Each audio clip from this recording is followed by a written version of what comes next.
Zgode i nezgode malene lutkice Line. Lutkica Lina i pilić Žutko. Na prozoru u malenoj, ali udobnoj sobi provukle su se prve jutarnje zrake sunca, a iz kreveta provirile su malene pospane okice, koje bi još rado ostale u krevetu samo kada bi mogle. Ali lutkica Lina znala je, ako ustane na vrijeme iz svog toplog mekanog krevetića, da će stići osjetiti prvu rosu na svojim malim nožicama, da će čuti predivno pjevanje ptičica. A najviše od svega, lutkica Lina voli posjetiti svog novog prijatelja pilića Žutka, koji se izlegao iz jajeta pred nekoliko dana.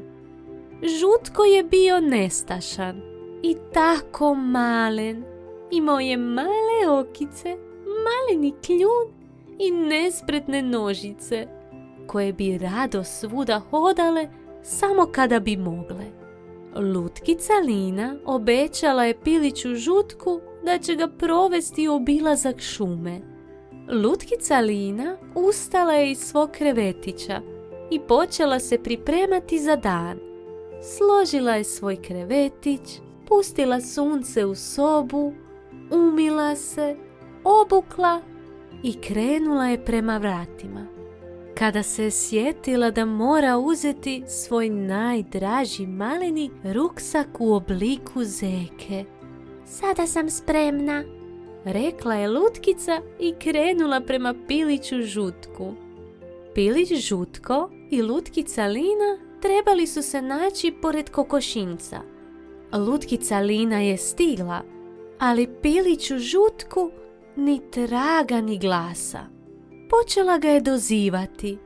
Žutko, o Žutko, gdje si maleni? Kružila je oko kokošinjca, no njega nije bilo nigdje.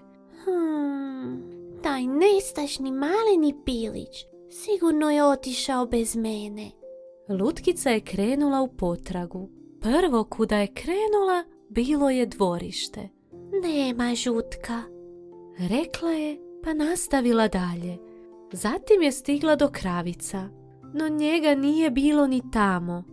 Ovčice, jeste li vidjele pilića Žutka? Upitala je lutkica, no ovčice su rekle, be, nismo ga vidjele. Zabrinuta lutkica krenula je do praščića i pomislila, šašavi maleni pilić, nadam se da nije kod njih zapeo u blatu. To bi bila prava mala nezgoda. Lutkica je stigla do praščića i pomalo umorno upitala, hej društvo, jeste li možda vidjeli pilića Žutka? Jedan od praščića je pogledao u lutkicu i rekao, kako izgleda taj maleni pilić? Lutkica Lina je objasnila praščiću Mišku kako pilić Žutko izgleda, na što se praščić Miško zamislio. Kada bolje razmislim, ranom zorom jedna malena žuta loptica je krenula prema šumskom putiću, ali bio sam toliko umoran da nisam bio siguran jesam li sanjao ili se to stvarno dogodilo.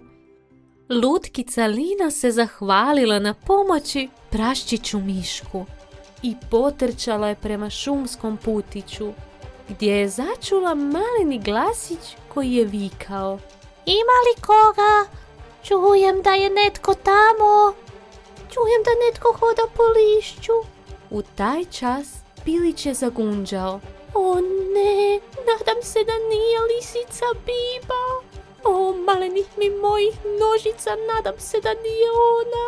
Gunđao je maleni pilić sve dok lutkica Lina nije rekla, piliću Žutko, što smo se dogovorili? Žutko je sretno rekao, o, dobro je, to si ti.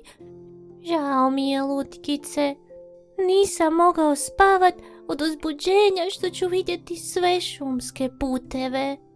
A kada sam vidio da dan dolazi, pomislio sam da bih mogao sam malo otići vidjeti početak šume. Ali sam stao u ovo blato i malene nožice i repicu mi zapeli. Oprosti mi, lutkice, više nikada neću otići sam. Molim te, možeš li mi pomoći?